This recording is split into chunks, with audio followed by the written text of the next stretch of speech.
Our friendship had extended all through those years, and he would come over the house, and he'd hang around and play. He liked to play table tennis, but he had very fast eye-hand coordination. It was very fast, just like you'd think, for playing chess like that.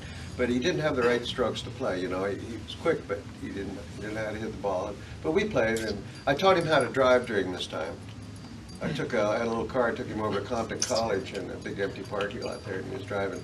But he didn't like to drive, and he didn't want to own a car. He's from New York. He figured out he'd take the bus or the subway.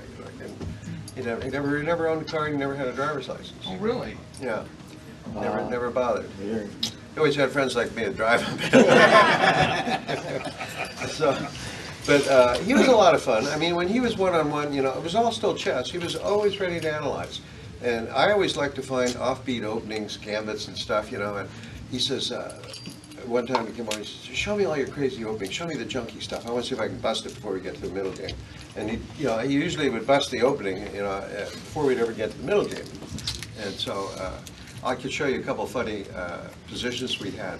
This one's a classic. I'll show it to you just briefly when he was over the house. He couldn't believe this one. You've all seen the French.